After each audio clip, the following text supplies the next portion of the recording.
एक गर्मी जो अभी किराना में और मुजफ्फरनगर में कुछ जगह दिखाई दे रही है ना, ये सब शांत हो जाएगी इसके बाद। क्योंकि गर्मी कैसे शांत होगी, ये तो मैं मई और जून में भी इसको बहुत शिमला बना देता हूं।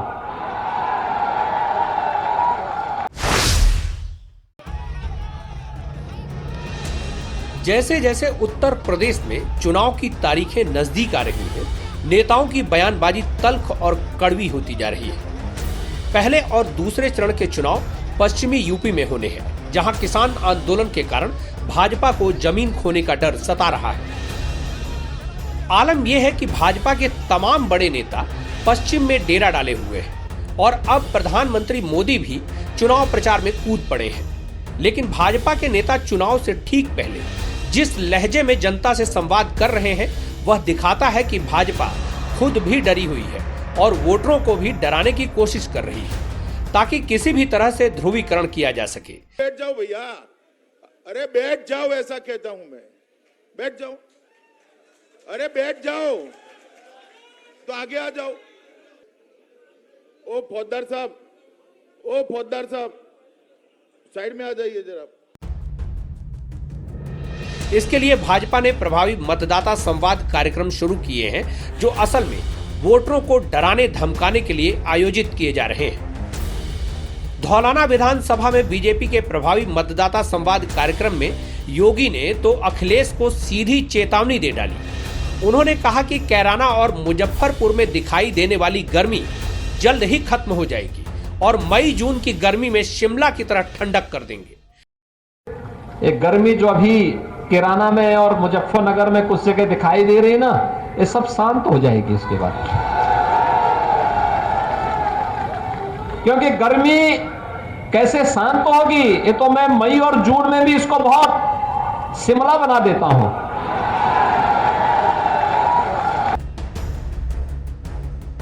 सीएम योगी आजकल हर भाषण में दंगों की याद दिला रहे हैं और 10 मार्च के बाद देख लेने की धमकी भी दे रहे हैं। गृह मंत्री अमित शाह इन दिनों मंत्रालय छोड़कर यूपी में ही बसे हुए हैं। वे गली गली में घूमकर वोट मांग रहे हैं और थूक लगाकर पैम्पलेट बांट रहे हैं। मुजफ्फरपुर में आयोजित प्रभावी मतदाता संवाद कार्यक्रम में तो वे योगी जी से 2 कदम आगे निकल गए। उन्होंने साफ साफ कह दिया कि सोच समझकर वोट डालिएगा, वरना गुंडे और दंगाई फिर से सत्ता में वापस आ जाएंगे। वोट आपका एक ही है, वो माफिया राज भी ला सकता है और माफिया राज से मुक्ति भी दिला सकता है। अगर सपा बसपा के साथ गए वोट तो फिर से जातिवाद की बात आएगी, फिर से माफियाओं का राज आएगा। अगर पूरे पश्चिमी उत्तर प्रदेश की जनता को पूछने आए, यहां से लेकर सहारनपुर की जनता को पूछने आए, क्या भूले हैं क्या दंगे? जरा बोलिए जोर से, भूले हैं क्या? भूले हैं? तो फिर से अगर वोट देने में गलती कर दी तो वही दंगे कराने वाले फिर से लखनऊ की गद्दी पर बैठ जाए। उधर प्रयागराज के माघ मेले में अचानक एक धर्म संसद का आयोजन किया गया, जिसमें साधु वेश में मौजूद तथा कथित संतों ने महात्मा गांधी की पुण्यतिथि के दिन ही उनके खिलाफ आग उगल दी और भारत को हिंदू राष्ट्र घोषित कर दिया। हैरानी की बात है कि इस धर्म संसद का आयोजन यूपी में चुनाव के ठीक पहले हुआ और संतों के जहरीले वीडियो सोशल मीडिया पर जमकर वायरल किए जा रहे हैं। भारत अखंड हिंदू राष्ट्र होगा।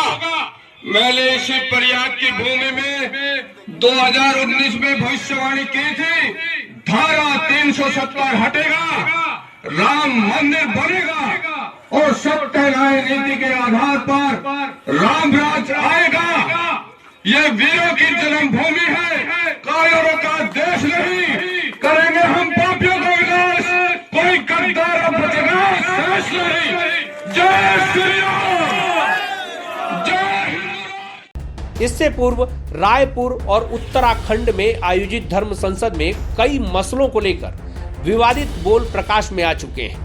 अब प्रयागराज की कथित धर्म संसद में वाराणसी की काशी सुमेरु पीठ के पीठाधीश्वर स्वामी नरेंद्रानंद सरस्वती ने अपनी जुबान से विवादित बयानों की बयार बहाकर रख दी है। इतना इतिहासकारों ने झूठ और मिथ्या पढ़ाया कि दे दी आजादी बिना खड़ग बिना ढाल। तो ये पूरे भारत के 554 जिलों में जो शहीद स्मारक बने हैं, क्या झूठ बने हैं क्या? और अगर ये झूठ नहीं तो ये झूठ पढ़ाया क्यों गया? कोई राष्ट्रपुत्र हो सकता है, राष्ट्रपिता नहीं हो सकता। अगर राष्ट्रपिता है तो राष्ट्र माता कौन है? तो क्या सत्ताधारी नेताओं को यह बात समझ आ चुकी है कि जनता को डराए बिना उत्तर प्रदेश का चुनाव नहीं जीता जा सकता? क्या 5 साल के कार्यकाल में ऐसा कुछ नहीं हो पाया जिसके दम पर वोट मांगा जा सके?